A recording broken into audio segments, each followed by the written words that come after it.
بسم الله والصلاة والسلام على رسول الله. السلام عليكم ورحمة الله تعالى وبركاته. أخوات الغاليات، كيف حالكم؟ كنتمنى تكونوا بخير وعلى خير وفي تمام الصحة والعافية يا رب.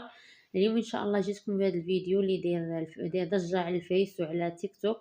قلت علاش أنا ما نجربوش معكم ونقول لكم رأيي فيه بكل صراحة. ما تنسوناش من لايك والبارطاج القناة مع الأحباب والأصحاب باش القناة تكبر وتزيد لقدام. بسم الله على بركة الله. هنا نبداو في المقادير. خديت 2 حامضات كنغسلوهم وكنشفوهم مزيان وكنحكوا القشر ديالهم.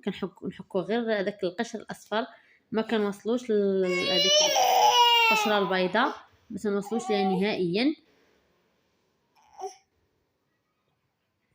تنحكوهم يعني غير القشره كما قلت لكم. وكتشوفوا دابا لا اله الا الله، نسال الله يرحمنا مع هذا الغلاء والله العظيم. الا لا اله الا الله، كلشي تقهر اللي فما تمشي اي حاجه كتنزلي على يدك كتلقاي العافيه انها شاعله. لا اله، نسال الله يرحمنا يا ربي، الله يرحمنا بالشتاء والله يغيثنا. على الاقل تخاص بعدا غير الخضره والخصو الدجاج واللحم والقطاني والحبوب.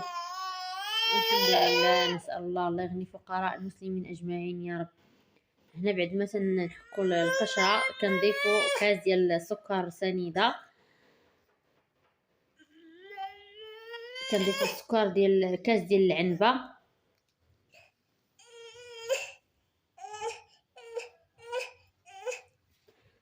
كنحركو مزيان.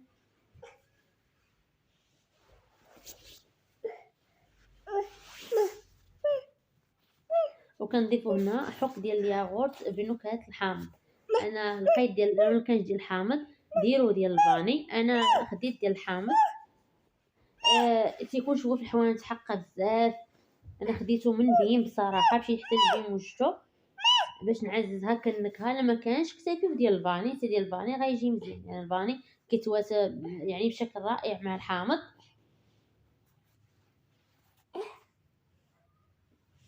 كنخلطو مزيان وكناخدو داك الحامض وكنحيدو ليه القشره البيضاء. كنقشرو. انا الحامضه هذيك وحده لقيتها شتو ناشفه ومشيت جيت حيدتها صافي رميتها ما غنستعملهاش ودرت وحده اخرى. يعني حيت ما صابالاش حتى حاجه. يعني الحامض هذا العام جا ناشف من الماء، ما فيش الماء بزاف سبحان الله. لا هو البرتقال ما كاينش الماء بزاف. حاولوا بغيت تعزلوا اللي كيكون رطب، ما تاخذوش اللي جبتو غليظه كيكون ناشف. انا هذه رقيتها زعما شويه رطبه ولكن مع ذلك ناشفه. كنحيدوا العظم وكنحيدوا ديك الجلفه البيضاء باش ما تعطيناش ديك المروره، لان العظم وديك سميتو كيعطي ديك المروره.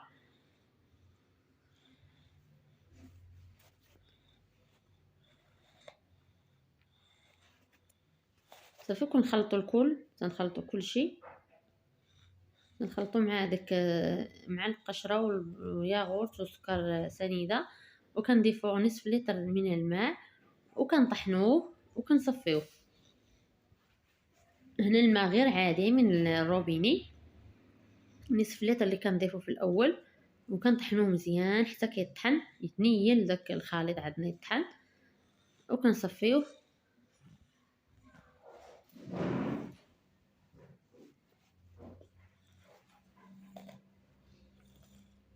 هنايا رازت على حتى الكاس عندي تيرفد 4 لتر. تيطحن مزيان صافي نطحنوه ونصفيوه.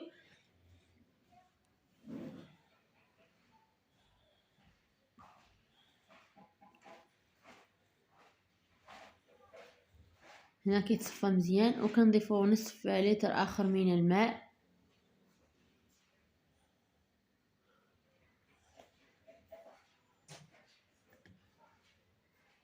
المهم الماء ممكن تضيفو اطرو، ممكن تضيفو اطرو وربع، ممكن تضيفو اطرو ونص. نتوما على حسب الكثافه ديال العصير ما غتحكموا اللي يعجبكم ديروه. صافي هنايا كنضيف يعني انا درت غير اطرو وشي نص كاس ديال العنبه تقريبا اللي درت ديال الماء. هنا بعد ما شوف كيفاش كيجي رائع ومنعش. صدقوني ان هذا عصير او شربات. صدقوني كيجي رائع. هنا وصلنا لنهايه ديال الفيديو. رايي فيه انه رائع. ما تنسوناش من لايك وبارطاج القناه مع الاحباب والاصحاب. والسلام عليكم ورحمه الله تعالى وبركاته.